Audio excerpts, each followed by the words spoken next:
May isang babae sa Amerika na sinentensiyahan ng isang nakapanlulumong hatol na halos ikamatay na niya, 0.1% survival rate. Sumuko na ang lahat ng mga doktor doon at sa huling hibla ng pag-asa, hinalughog ng kanyang pamilya ang buong mundo para sa isang lunas. At isang maliit na pahiwatig mula sa Pilipinas ang babago sa kanilang kapalaran. Ngunit ang tunay na sorpresa sa kuwentong ito ay iba pa. Ang batang Pilipinang doktor na gumamot sa kanya ay may itinatagong lihim na walang sino man ang nakakaalam. Ano nga ba ang lumikha ng himala? Ngayon, hayaan ninyong ibahagi ko sa inyo ang isang kahanga-hangang kuwento na tunay na nangyari. Ako si Elisa. Hanggang ngayon, malinaw na malinaw pa sa aking alaala ang araw na iyon. Sa malamig na silid ng ospital, sinabi ng aking doktor, Elisa, sa kasalukuyang estado ng modernong medisina, wala na kaming magagawa para sa iyo. Ang mga salitang 1% survival rate ay paulit-ulit na umalingaw-ngaw sa aking isipan. 0.1%. Halos katumbas na iyon ng imposible. Ang sakit na dumapo sa akin ay isang napakabihirang genetic disorder. Sa buong mundo, bilang lamang sa daliri ang mga pasyenteng may ganitong karamdaman. Sinubukan na namin ang lahat ng pinakamagagaling na ospital sa Amerika, ngunit iisa lang ang kanilang sinasabi, paumanhin, pero wala na kaming alam na paraan. Ngayon lang kami nakakita ng ganitong kaso. Ang maaari na lang nating asahan ay isang himala. Kahit gaano pa kaganda ang tanawin ng kumikinang na New York City mula sa bintana ng aking silid, wala itong halaga sa akin. Hindi ako makapaniwala na sa edad na 28, kaharap ko na ang kamatayan. Sa harap ko, sinasabi ng aking mga magulang na ayos lang ang lahat, ngunit naririnig ko ang kanilang mga impit na iyak mula sa pasilyo. Ako man, kapag mag-isa na, ay hindi mapigilang lumuha. Ang mga pangarap ko sa hinaharap, ang mga taong mahal ko, lahat ay tila unti-unting lumalayo sa akin. Gabi-gabi, nakatitig ako sa kisame at nag-iisip, ganito na lang ba talaga ang katapusan? Ang 28 taon ng buhay ko ay dito na ba magwawakas? Noon, hindi ko pa alam na ang kawalan ng pag-asang ito ang simula pala ng isang himala.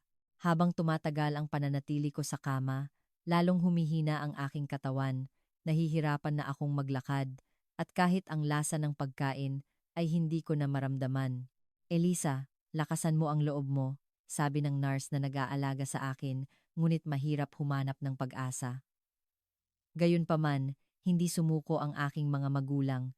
Gabi-gabing nakaupo sila sa harap ng computer, hinahanap ang lahat ng impormasyong medikal mula sa buong mundo, sa pag-asang mayroon silang nalampasang paraan ng paggamot.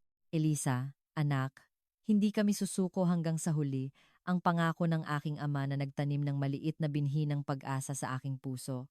Kaya't nagpasya akong lumaban. Ayokong masayang ang pagmamahal ng aking mga magulang. Tuwing umaga, sa aking paggising, ramdam ko ang lalong pagbigat ng aking katawan. Kahit ang pag-akyat baba sa hagdanan ay isang malaking pagsubok. Hirap akong huminga at palaging may nakadagan sa aking dibdib. Ang iba't ibang pagsusuri sa ospital ay puno ng sakit. Bawat turok ng karayom ay nagdudulot ng matinding kirot na gumagapang sa buong katawan ko. Ngunit mas masakit pa roon ang makita ang mga mukha ng mga doktor at nurse na sumusuko na. Wala na po talaga kaming magagawa. Sa tuwing naririnig ko ang mga salitang iyon, nadudurog ang aking puso. Talaga bang walang lugar sa mundo na kayang magligtas sa isang taong tulad ko? Sa gabi, hindi ako makatulog ng maayos. Hindi dahil sa sakit, kundi dahil sa takot at pangamba. Palagi kong iniisip, magigising pa kaya ako bukas ng umaga? Ngunit ang pagmamahal ng aking mga magulang ay hindi nagbago. Araw-araw, dinadalhan nila ako ng paborito kong pagkain at kinukuwentuhan ng mga masasayang bagay. Ang mga maliliit na kaligayahang iyon ang nagbigay sa akin ng lakas para malagpasan ang bawat araw. Ang walang sawang pagsisikap ng aking mga magulang ay nagpatuloy, nakipag-ugnayan sila sa bawat ospital sa buong mundo. Mula sa mga kilalang doktor sa Europa hanggang sa maliliit na research facility sa South America, lahat ay kanilang tinawagan. May karanasan po ba kayo sa paggamot ng sakit na katulad ng sa anak namin? Kahit anong paraan, tatanggapin namin. Parang awa nyo na, tulungan nyo kami. Ang nagmamakaawang tinig ng aking mga magulang ay tumatagos sa telepono. Ngunit ang sagot ay laging pareho. Paumanhin po, pero wala kaming karanasan dyan. Masyadong bihira ang sakit na iyan. Gabi-gabi, binabasa ng aking ama ang mga medical journal. Ang aking ina naman ay nakipag-ugnayan sa mga patient group sa buong mundo, nagtatanong kung mayroon silang kakilalang may katulad na kaso, anong gamutan ang sinubukan, at kung may anumang impormasyon na maaaring makatulong.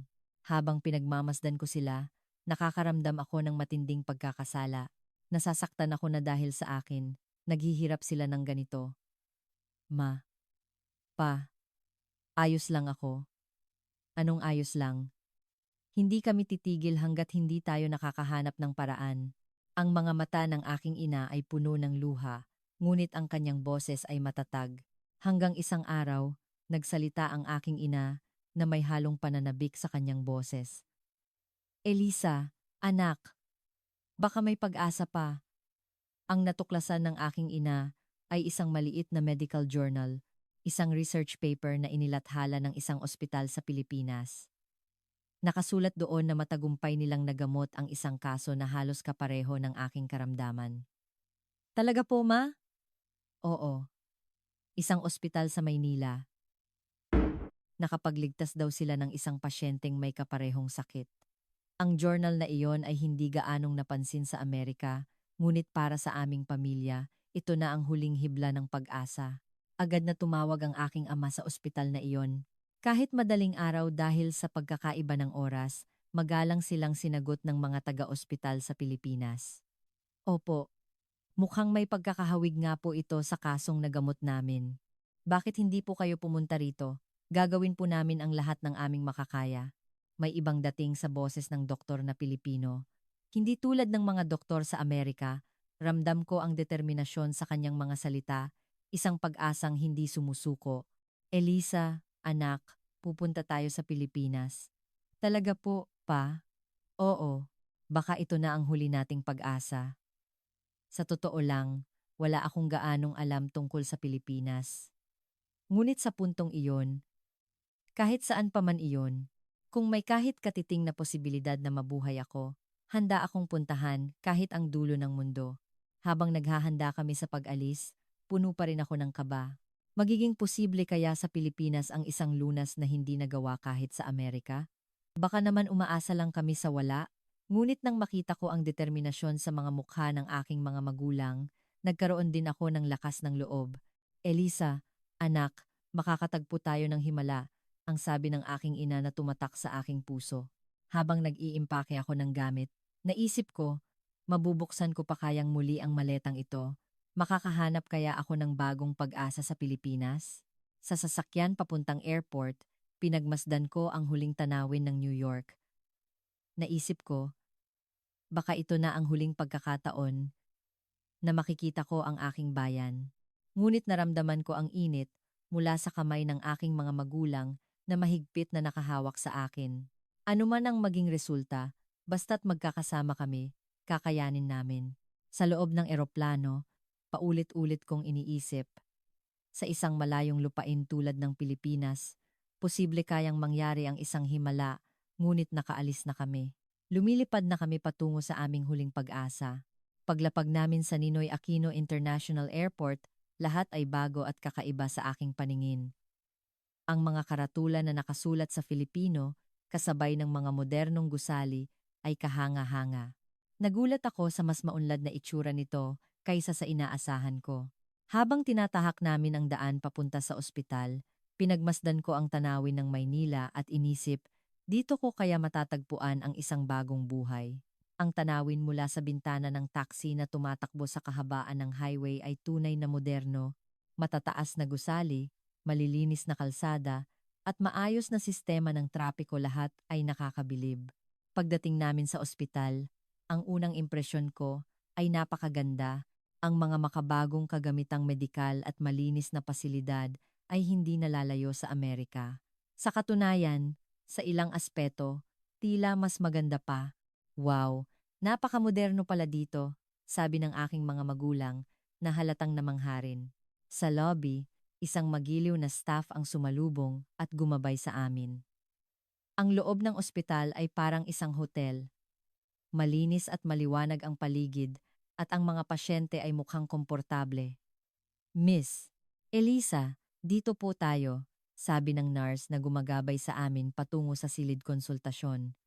Habang naglalakad kami sa pasilyo, hindi ko mapigilang ilibot ang aking paningin.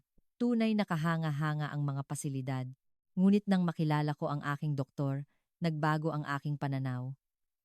Nang pumasok si Dr. Angela Reyes, lihim akong nagulat. Mukha siyang mas bata kaysa sa inaasahan ko. Isang babaeng nasa mga huling taon ng kanyang 30s at maganda pa, magandang araw. Ako po si Dr. Angela Reyes. Doktora, ipinagkakatiwala po namin sa inyo ang aming anak. Magalang na bati ng aking mga magulang, ngunit sa isip ko, nagdududa ako. Talaga bang magagamot ng isang batang doktor na tulad niya ang isang sakit na sinukuan na ng pinakamagagaling na doktor sa Amerika? Sinuri ni Dr. Reyes ang aking kondisyon ng buong ingat. Habang tinitingnan niya ang aking medical chart, naging seryoso ang kanyang mukha.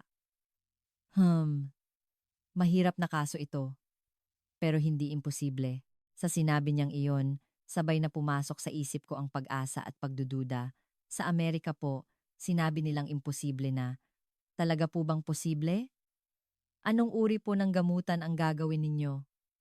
Tanong ko. Ipinaliwanag niya ng detalyado, ngunit dahil sa mga komplikadong terminong medikal, nahirapan akong intindihin. Habang nakikinig ako sa kanyang paliwanag, paulit-ulit kong iniisip, sapat na kaya ang kanyang karanasan? Nang gabing iyon sa hotel, nag-usap kami ng aking mga magulang. Elisa, anak, ano sa tingin mo? Hindi ko po alam. Parang masyado siyang bata. Hindi edad ang mahalaga, kundi ang galing, sabi ng aking ama. Tama naman siya, ngunit sa isang sulok ng aking puso, naroon pa rin ang kaba. Kinabukasan, nagsimula ang mga masusing pagsusuri. Si Dr. Reyes ay napakametikuloso. Sinusuri ang lahat ng detalye. Miss Elisa, tingnan ninyo itong resulta ng pagsusuri. May mga bagay dito na hindi napansin sa Amerika. Ngunit sa kaibuturan ng aking puso, hindi pa rin nawawala ang aking pagdududa. Kaya kayang iligtas ng batang doktor na ito ang buhay ko. Ngunit mahirap magtiwala, base lamang sa panlabas na anyo. Ganoon din nang makita ko siyang nakikipag-usap sa ibang mga doktor. Kapag nagsasalita siya, lahat sila ay tumatango. Nang gabing iyon, hindi na naman ako mapakali sa hotel. Tama kaya ang desisyon naming ito? Dito namin inilagak ang huling pag-asa namin, baka naman mabigo lang kami. Nang magsimula ang paggamot, doon ko nakita ang tunay na pagkatao ni Dr. Angela Reyes. At ito ay kahanga-hanga. Para sa aking paggaling, hindi siya nagpapahinga, araw at gabi. Kahit madaling araw, dumadalaw siya sa aking silid upang tingnan ang aking kalagayan. Ganoon din kahit katapusan ng linggo. Doktora, hindi pa po ba kayo umuuwi sa inyo? Ayos lang. Mas mahalaga ka, Elisa. Ang kanyang sagot ay nagpainit ng aking puso.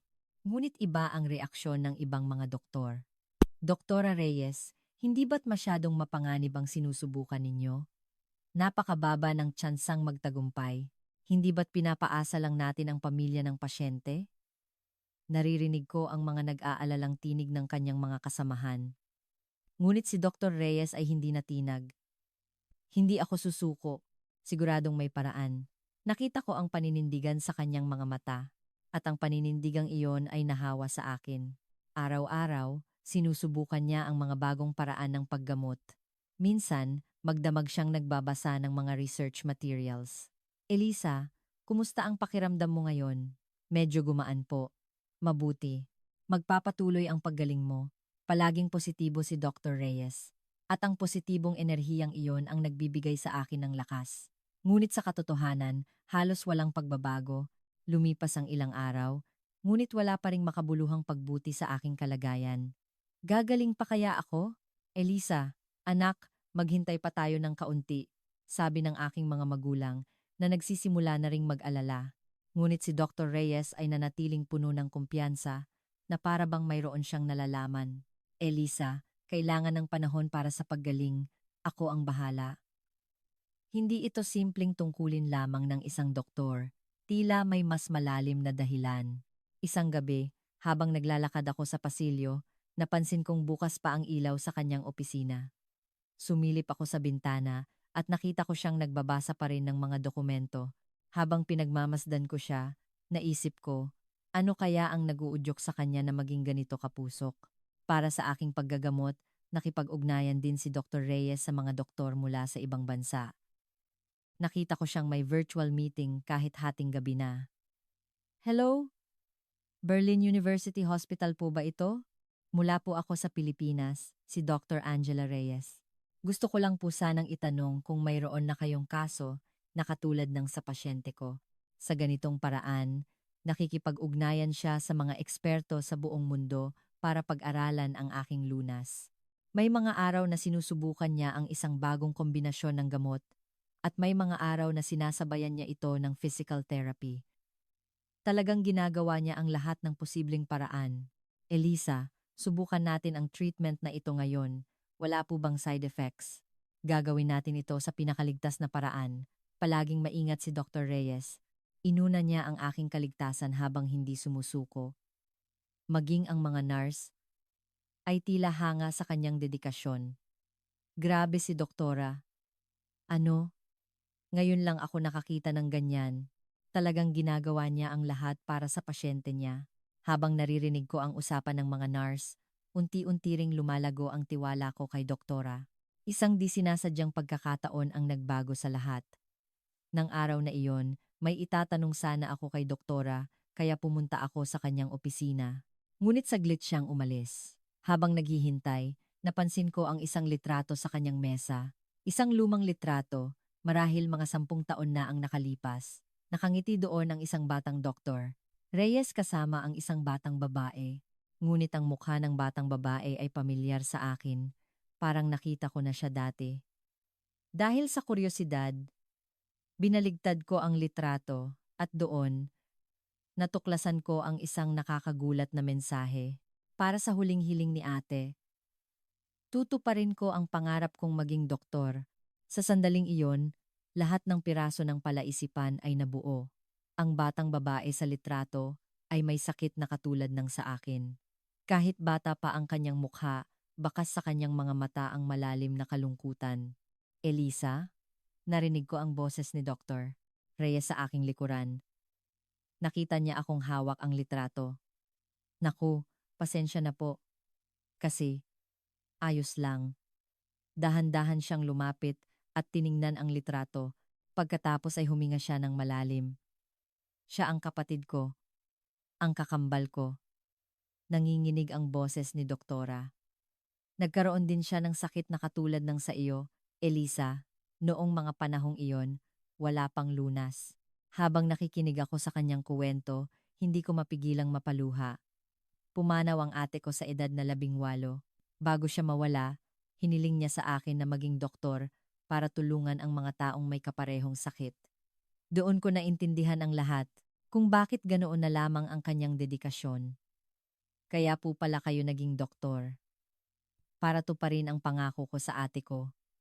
Namuo ang luha sa mga mata ni Dr. Reyes. Nang una kitang makita, Elisa, naaalala ko siya. Naisip ko, hinding-hindi ako dapat sumuko. Hindi ko na rin napigilan ang aking mga luha. Ang bigat ng kanyang puso ay ramdam na ramdam ko. Doktora, sigurado pong nahirapan kayo. Dahil sa akin, patawad po kung pinagdudahan ko kayo. Hindi, natural lang ang naging reaksyon mo, sabi niya habang nakangiti. Nang gabing iyon, marami akong naisip. Nang malaman ko ang masakit na nakaraan ni Doktora at ang kanyang tapat na hangarin para sa akin, nagbago ang aking pananaw. Para sa kanya, hindi lang ako isang ordinaryong pasyente. Ako ay isang mahalagang buhay na kailangang iligtas bilang kapalit ng kanyang yumaong kapatid. Ngayon, naiintindihan ko na kung bakit kakaiba ang pagtrato niya sa akin, mayroon itong init at pagmamahal na parang sa isang tunay na pamilya. Nais kong malaman kung anong klasing tao ang kanyang ate. Sigurado akong, tulad ni Doktora, isa rin siyang mabait at masayahing tao. Gaano kaya kahirap ang pinagdaanan ni Doktora para maging isang manggagamot? Paano niya kinaya ang pag-aaral habang dinadala ang sakit ng pagkawala ng kanyang kapatid? At sa ganitong puso niya ako ginagamot, kaya't labis-labis ang aking pasasalamat. Ngayon, naiintindihan ko na nang lubusan ang kanyang puso. Matapos kong malaman ang katotohanan tungkol kay Dr. Reyes, nagbago ang lahat. Kinabukasan, kinausap ko siya. Doktora, salamat po sa pagbabahagi ninyo kahapon. Ngayon, naiintindihan ko na po ang puso ninyo. Nahiya siya, ngunit ngumiti. Mula noon, tuluyan ko nang ibinaba ang pader sa aking puso. Nagsimula akong magtiwala ng buo sa kanya. Naging mas aktibo ako sa proseso ng paggamot. Tinanggap ko ang lahat ng paraan na kanyang iminungkahi. Ngayon, magsisimula tayo ng bagong gamot. Opo, doktora, nagtitiwala po ako sa inyo. Nagulat si Doktor Reyes sa aking nagbagong saloobin. Elisa, malaki ang ipinagbago mo. Kayo po ang nagbukas ng puso ko, doktora. Siguro, nagkaintindihan na talaga tayo. Lalong lumalim ang aming ugnayan. Hanggang sa huli, ako pa rin ang inaalala niya. Habang nakikinig ako, naramdaman ko ang pangungulila niya sa kanyang kapatid.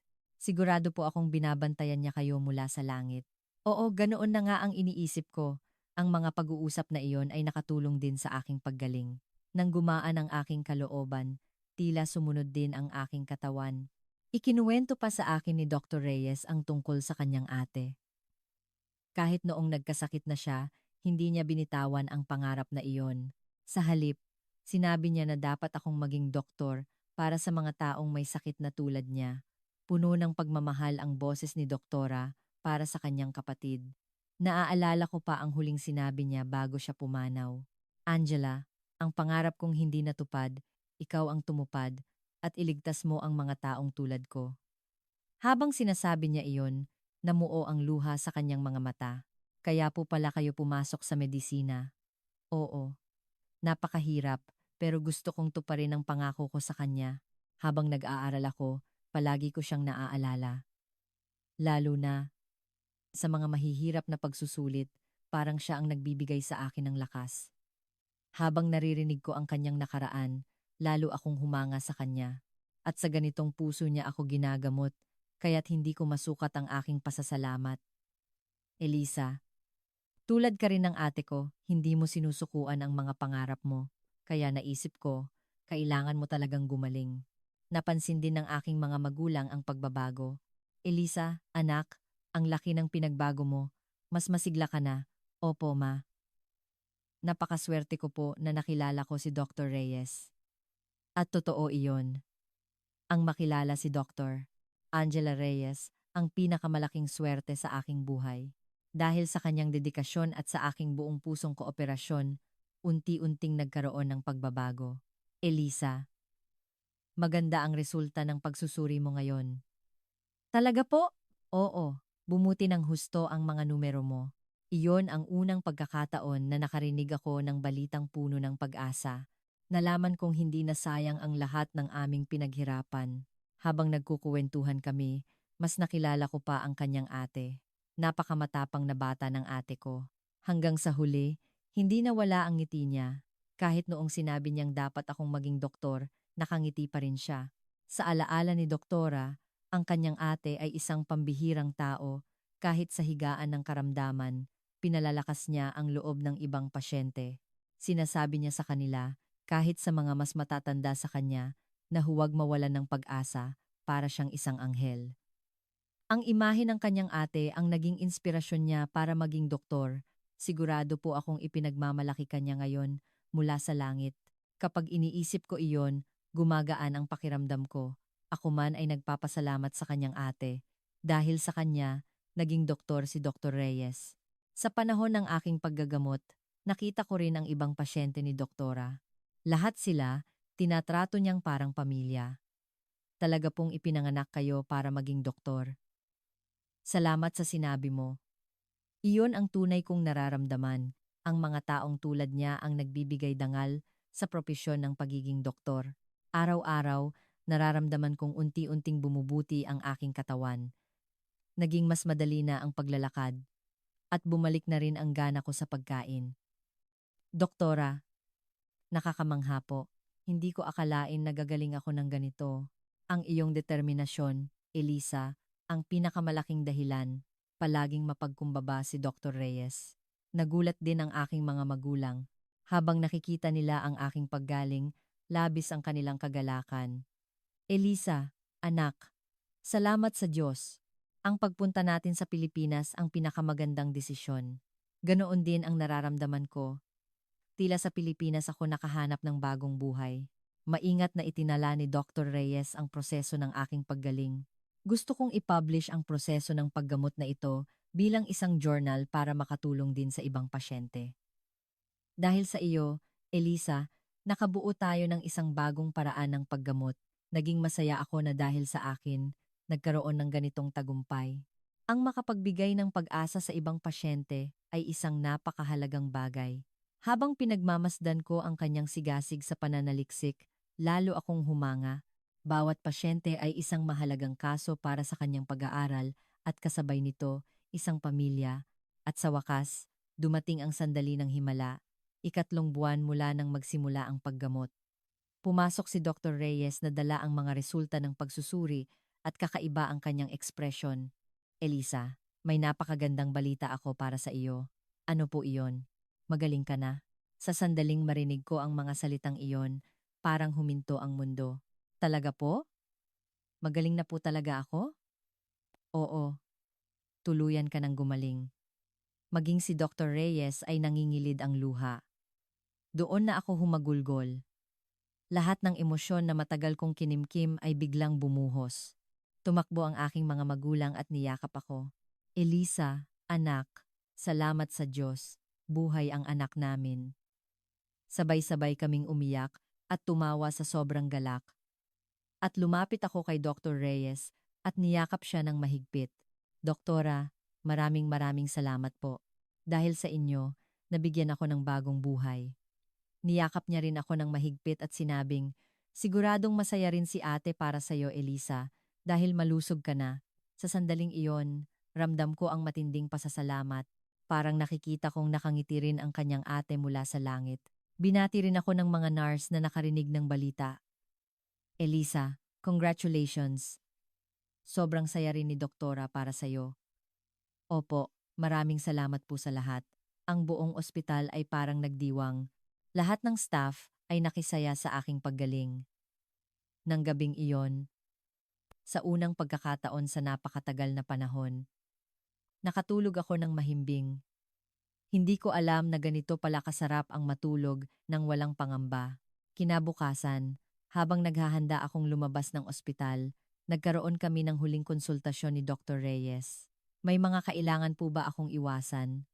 Regular na check-up lang ang kailangan. Magaling ka na, kaya huwag ka nang mag-alala. Ang kanyang boses na puno ng kumpiyansa ay nagbigay sa akin ng kapanatagan. Sa araw ng aking paglabas, ininterview ako ng mga mamamahayag. Ang medisina ng Pilipinas ay hindi lang basta teknolohiya. Ito ay may kasamang nag-aalab na puso na nagliligtas ng buhay.